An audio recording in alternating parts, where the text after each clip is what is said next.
s'il y a des femmes qui veulent faire ce métier-là, eh ben, elles peuvent le faire. Et c'est pas parce qu'elles sont une femme qu'elles ne peuvent pas le faire.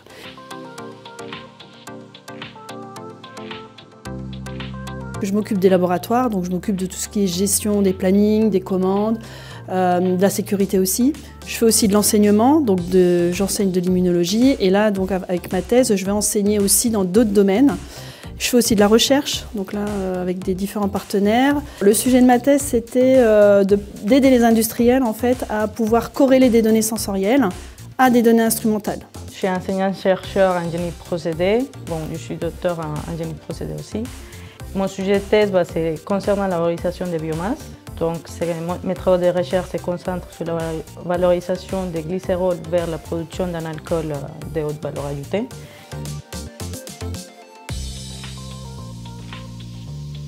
J'ai toujours été une passionnée de biologie.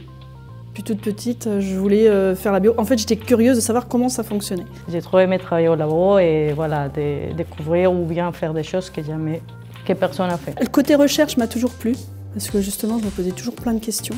Et en fait, faire des études, ça répondait au fur et à mesure à mes questions. Mais en même temps, ça m'en faisait poser d'autres. Et je me dis, mais en fait, on ne saura jamais comment on est constitué.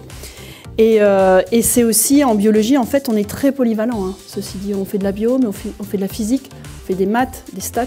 Et c'est ce côté-là aussi que j'ai vraiment apprécié. En fait, on a décidé, on va au laboratoire et on dit on va essayer, bien sûr en fonction de nos connaissances. Et si ça marche, super, on publie les résultats.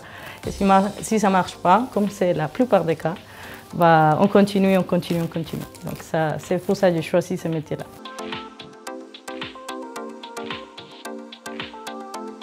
C'est Marie Curie déjà, la première où j'étais fan en fait de ce qu'elle faisait et ça a été l'une des premières femmes qui a intégré la Sorbonne, je crois. Et ça m'a passionnée. Et en fait, parce qu'à l'époque, les femmes n'étaient pas considérées comme les hommes. Elles n'avaient pas le droit de faire la même chose que les hommes. Et pour moi, une femme en sciences, c'est une femme qui arrive à montrer qu'elle est aussi capable que les hommes.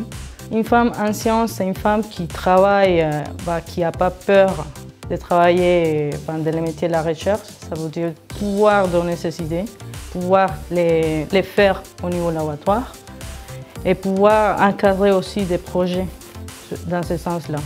Donc ne pas avoir peur de faire des choses, d'avoir des idées et d'y aller dans un laboratoire et dire je peux le faire, j'ai des idées et voilà, on va essayer. Pour moi, c'est une femme qui a beaucoup de confiance en soi-même.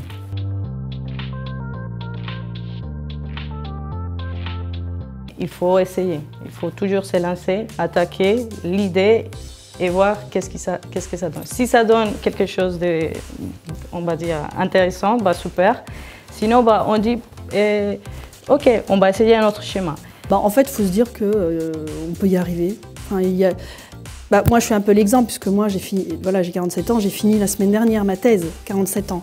Donc ça fait vraiment tard. Et en fait, peu importe le chemin qu'on prend, même si c'est long, même si elles se posent des questions, qu'elles essaient de le faire. Et si ça ne marche pas, qu'elles fassent autre chose. Mais je pense qu'il faut vraiment qu'elles essaient de le faire.